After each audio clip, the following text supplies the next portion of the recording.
డబ్బు, అనారోగ్యం, ఉద్యోగం, వ్యాపారం, అప్పులతో బాధపడుతున్నారా? మీకోసమే లాంచ్ యువర్ ఫ్యూచర్ ప్రోగ్రామ్.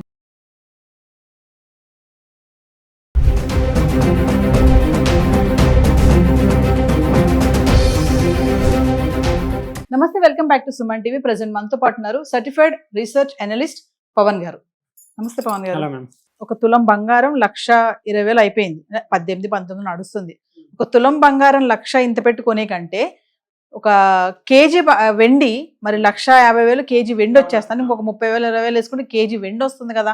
మరి అది వెండి కొనుక్కోవచ్చు కదా ఆ మనీ పెట్టి అంటే ఏం చెప్తారు? కరెక్టే అంటారా? ఇప్పుడు చాలా మంది రెగ్యులర్ గా ఉండే వాళ్ళందరికి కూడా ఫినాన్స్ గా కొంచెం నాలెడ్జ్ లేకుండా నార్మల్ గా మామూలుగా బిజినెస్ చేసేవాళ్ళు కానీ జాబ్స్ చేసేవాళ్ళు కానీ చాలా మందికి ఒక డౌట్ వచ్చేస్తుంది. సిల్వర్ ఏమో బాగా పెరుగుతుంది అంటున్నారు, గోల్డ్ కూడా పెరుగుతుంది అంటున్నారు, కానీ సిల్వర్ ఇంకా ముందంజలో ఉందంటున్నారు కదా. సో మనం ఏది తీసుకుంటే మంచిది, ఏది కంపేర్ చేసుకుంటే మంచిది? ఇది తక్కువ వస్తుంది కదా. అంటే గోల్డ్ అన్నది తక్కువ గ్రామ్కే 24 క్యారెట్ మనకి ఇప్పటికి 1,10,000 అట్లా 1,16,000 రీచ్ అయింది. మరి ఈ గ్రామే వస్తుంది. సిల్వర్ ఏమి ఎంత వచ్చేస్తుంది కదా, కేజీ వచ్చేస్తుంది కదా. కేజీ 1,50,000, మనకి 10 గ్రామ్స్ వచ్చేసి 1,16,000 20,000 అలా వచ్చేసింది. మరి ఇదే తీసుకోవచ్చు కదా అన్న పాయింట్ ఆఫ్ వ్యూ. ఇక్కడ యాక్చువల్లీ మనం దీన్ని కూడా వేరేగా చూడాలి, రెండు కలిపి చూడకూడదు. ఇది కేజీ లెక్క కౌంట్ తో దీని వాల్యూ, ఇది గ్రామ్ వాల్యూలోకి వచ్చినప్పటికి దీని యొక్క గ్రాము 1,00,000 రూపాయలకి వెళ్ళాలంటే ఎంత టైం పడుతుంది? చాలా పడుతుంది. ఒక కేజీలో ఎన్ని గ్రామ్స్ ఉంటాయి? 1000 కదా, 1000 గ్రామ్స్ ఉంటాయి. ఆ ఒక్క గ్రామ్ లోకి 1,50,000 రావాలంటే చాలా రేర్ అవుతుంది. కానీ మనం అట్లా చూడకుండా మీరు అనుకున్నది కరెక్టే, మీరు అలా ఆలోచించి వెళ్ళిపోయినా సరే మీరు రైట్ థింగే చేస్తున్నారు. ఆ రైట్ థింగ్ ఏంటో చెప్తున్నాను చూడండి. మీరు అదే అమౌంట్ తో ఇక్కడ కేజీ వచ్చేస్తుంది, అదే అమౌంట్ తో మీకు 10 గ్రామ్స్ వస్తుంది. ఇప్పుడు కేజీ కొనేసిన తర్వాత సేమ్ అమౌంట్ తో ఇలాగే 10 గ్రామ్స్ ఇక్కడ కొన్న తర్వాత ఈ గోల్డ్ ఈ రెండాటిలో ఏది బాగా రిటర్న్స్ ఇస్తుంది? మీరు ఇన్వెస్ట్మెంట్ చేసిన ఈ 1,00,000 రూపాయలు సంవత్సరంలో ఏది పెంచగలుగుతుంది? అంతే కదా, మ్యాటర్ వచ్చేసి అంతే కదా. అది ఎంత పెద్దదైతే మనకెందుకు? ఇప్పుడు నా ఫ్రెండ్ ఒకరు అలాగే చెప్పారు. నేను స్టార్టింగ్ లో జాబ్ సెర్చ్ చేస్తుంటే అది పెద్ద కంపెనీ కదరా అని చెప్పేసి చెప్పాను, కానీ ఆ శాలరీ తక్కువ ఇస్తుంది. ఇది చిన్న కంపెనీ కానీ నా వాల్యూ అక్కడ ఉంది కాబట్టి ఇది ఎక్కువ మనీ ఇస్తుంది. అది ఎంత పెద్ద కంపెనీ అయితే నాకెంత ఇస్తుంది అన్నది కావాలి, అంతే కదా. సో అలాగే గోల్డ్ ఎంత గొప్ప అయితే నాకు ఎంత రిటర్న్ ఇస్తుంది అన్నది కంపారిజన్లోకి వెళ్తే సిల్వర్ అన్నది రీసెంట్ కమింగ్ డేస్ లో మనకు బాగా రిటర్న్స్ బాగా ఇస్తుంది కాబట్టి యాజ్ ఆఫ్ నౌ అయితే సిల్వరే. కానీ నేను చెప్పేది ఏంటంటే గోల్డ్ అన్నదండి మేడం అల్టిమేట్ అనమాట. సిల్వర్ది ఈ ఈవీ ఆగిపోతే ఆగిపోవచ్చేమో కానీ గోల్డ్ అన్నది ఆగదు. మీలాంటి లేడీస్ కూడా తీసిపోగలరు దాన్ని, ఓకేనా. సో అంత కెపాసిటీ ఉంది దానికి. సో కాబట్టి మీరు గోల్డ్ ఇన్వెస్ట్మెంట్ చేద్దామన్నా ఫైన్, సిల్వర్ ఇన్వెస్ట్మెంట్ చేద్దామన్నా ఫైన్. కానీ మీకు ఏ ఆలోచన వచ్చేసరే రెండాటిలో చేయండి, చేయకపోతే రెండాటిలో మానేయండి. ఇప్పుడు 1,00,000 రూపాయలు ఉందనుకోండి ఫర్ ఎగ్జాంపుల్ గా, 50,000 దీంట్లో 50,000 దీంట్లో పెట్టుకోండి. అలా అని చెప్పేసి 1,00,000 గోల్డ్ లోనే పెట్టద్దు, 1,00,000 సిల్వర్ లోనే పెట్టద్దు. మనకి ఏదో ఒకటి కానే ఉండే, అల్టిమేట్ గా మనకు ప్రాఫిట్ కావాలి. కాబట్టి మీ దగ్గర ఉన్న ఫండ్ ఎప్పుడన్నా సరే డివైడ్ చేద్దాం అనుకుంటే గోల్డ్ సిల్వర్ లో కూడా ఇన్వెస్ట్మెంట్ చేయండి.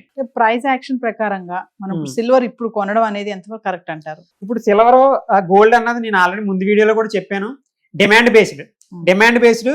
బట్ పర్టికులర్ గా ఈ రోజు కొందాం అనుకునే సందర్భంలో ప్రైస్ యాక్షన్ కూడా బేస్ చేసుకోవడంలో షార్ట్ టర్మ్ కి ఈ ఒక 6 నెలలు అమ్మేస్తాను, ఈటీఎఫ్లు కదా, ఒక 3 months లో అమ్మేస్తాను అలా అనుకుంటే ప్రైస్ యాక్షన్ చూడాలి. లాంగ్ టర్మ్ కి అయితే కొలు మూసుకుని వెళ్ళిపోవచ్చు. అంటే 5 సంవత్సరాలు వదిలేస్తాను, నేను 10 years వదిలేస్తాను అంటే ఆటోమేటిక్గా వెళ్ళిపోతుంది, ఆటోమేటిక్ ప్రాఫిట్. కానీ మీరు 3 months లో అమ్మేస్తాను, 6 months లో అమ్మేస్తానంటే ప్రెజెంట్ వాల్యూ అన్నది మీకు చార్ట్ స్క్రీన్ మీద ఇస్తున్నాను చూడండి. ఈ చార్ట్ చూసుకుంటే మనకి 1 అంటే 1166 లెవెల్ దగ్గర ఒక లోకి జనరేట్ చేసుకుని, అంటే 2011 లో మీకు ఒక పీక్ ని క్రియేట్ చేసింది మేడం. అది ఆల్మోస్ట్ అక్కడ స్పాట్ సిల్వర్ దగ్గర చూసుకుంటే మనకి అది ఎంతలో ఉందంటే 5,000 దగ్గర ఉంది స్పాట్ లో. సో ఆ 5,000 దగ్గర 2011 లో వెళ్ళిపోయింది. కానీ 2011 లో టచ్ చేసిన హై ఇప్పటికే టచ్ చేయలే. ఇప్పుడు పెరుగుతున్న సందర్భంలో కూడా ఇప్పుడు ఎక్కడ ఉంది అనుకున్నారు?